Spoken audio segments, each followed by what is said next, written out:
Across the globe, Finland is known for various things: heavy metal bands, saunas, unique bus stop etiquette, and Nokia. Currently employing over 100,000 people worldwide and boasting annual revenues of over $29 billion, Nokia has risen to become a global force. But its beginnings and history are as unique as the country where it all started.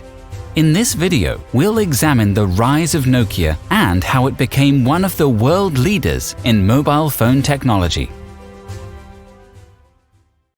This video is brought to you by Blinkist. If you enjoy learning about history, you're going to love the Blinkist app, which summarizes entire books in 15 minutes or less.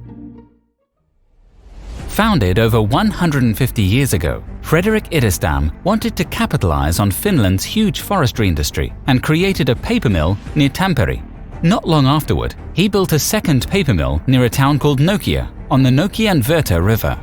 A few years later, Fredrik partnered with a man by the name of Leo Mäkelin, who had grander visions than running a couple of mere paper mills in the backcountry of Finland. He convinced Fredrik to form a public company, Nokia AB. And after Fredrik retired, Mäkelin used the same river to start generating electricity in a new venture for the company. At the same time, a man by the name of Edward Pollon founded Finnish Rubber Works, which made rubber products like boots and tires. After World War I, Mäkelin's Nokia AB was failing and was bought out by Finnish Rubber Works, enabling the company to continue generating electricity and paper products. A third company was also destined to join the Nokia family of companies. In 1912, Finnish Cable Works was founded, and then acquired by Finnish Rubber Works 20 years later. The timing of their deal could not have been better. After the devastation of World War II, the Soviet Union was desperate to rebuild its infrastructure. For Finnish Cable Works, a company which sold telephone and electrical cables, they were positioned to make a fortune. The massive influx of cash helped the company strengthen its financial position, expanding their opportunities into new markets. The conglomerate would grow into an unrecognizable company from the modern Nokia that we've come to know today. They operated within nearly every industry you can imagine: TV production, paper manufacturing, gas masks, plastics and chemicals, to list a few. The start of the new focus happened in the early 70s, when Nokia invented a new digital switch for telephone exchanges. This began a long history of developing telephone technology that helped transform the cellular systems used around the world. In the late 60s, Nokia was already producing radio telephones that were used in cars and by the military. By 1978, they claimed 100% coverage across all of Finland with their radio car phone systems. It was just a year later that the diverse Nokia took steps to align with a TV maker called cellular to develop a brand new Nordic mobile telephone network. It was the world's first cellular network, an upgrade from the previous radio system used at the time. It was known as the 1G system, the very first cellular generation which used analog signal. By the early 1980s, Nokia launched its first car phone, the Mobira Senator. It was effective but incredibly bulky, with each unit weighing in at 10 kilograms. Soon after, they released the Mobira Talkman, half the weight of the first version but still too clunky and only accessible in a car.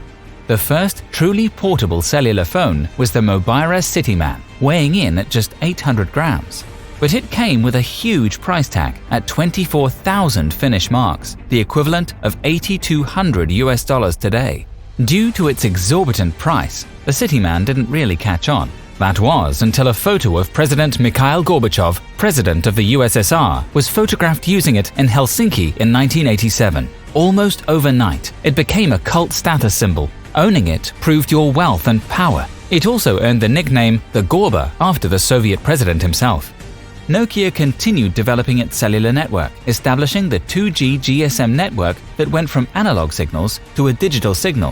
By 1987, the 2G system became standard across all of Europe. It enabled data to be sent digitally, eventually paving the way for SMS text messaging. In July of '91, the Finnish Prime Minister made the first phone call on the 2G network, and about a year later, the world's first text message was sent. It read, "Merry Christmas." The 2G system would later go on to take the world by storm, eventually gaining over 3 billion users. In the early 90s, Nokia was facing some financial problems. In an effort to streamline the business, they started to sell off divisions and create separate entities. First went their paper industry, the origin of the whole company, followed soon by tires and rubber production. After selling off most of the other industries, Nokia had one singular focus: telecommunications. In 1994, Nokia released its 2100, a new entry-level phone series designed for anybody to use. It included the now iconic Nokia ringtone and the game Snake. Demand went through the roof. Originally, Nokia predicted a run of 400,000 units for this series. They ended up selling over 20 million worldwide. Nokia couldn't make the 2100 fast enough. They saw that managers were trying their hardest to buy just enough materials to keep their factories producing. They created a whole new division to overhaul their entire supply chain. In Western Europe alone, mobile phone users went from 5 million to 23 million in just 4 short years. Faced with the same challenges as other brands like Ericsson and Motorola, Nokia had to make drastic changes if they were going to keep up with the increased demand for mobile phones. Instead of relying on one supplier in Japan, Nokia learned how to build their technology in their home country and taught it to a Finnish electronics supplier. They also outsourced their plastics to a Finnish company as well for their 5 factories around the world. Once they solved their supply chain issue, Nokia rapidly outpaced its competitors. From 1996 to 2001, they multiplied their revenue 5 times over. What's also truly amazing is their domination of the industry. They had become the world's largest mobile phone provider, a position they held for 14 years. It appeared nothing could stop the rise of Nokia. And then, this happened. And we are calling it iPhone. Today, Apple is going to reinvent the phone. In the same year, Apple introduced the iPhone, which would mark the beginning of the end for Nokia. The iPhone was more than a mere sleek device made from premium materials, a major upgrade from the cheap-feeling plastic used by other smartphones at the time. It was also the world's first smartphone to feature a multi-touch display. Overnight, the smartphone touchscreen revolution was born. The world would begin its shift away from physical plastic to digital on-screen keyboards. Over the next few years, Nokia's global market share would crater to less than 5%. Today, its stock price has plummeted over 90% since the iPhone's debut. Nokia's greatest lesson is to be wary of complacency. Innovation went both ways. On one hand, the advent of 1G enabled their success. On the other hand, it was their unwillingness to take risks which allowed Apple the opportunity to steal their throne.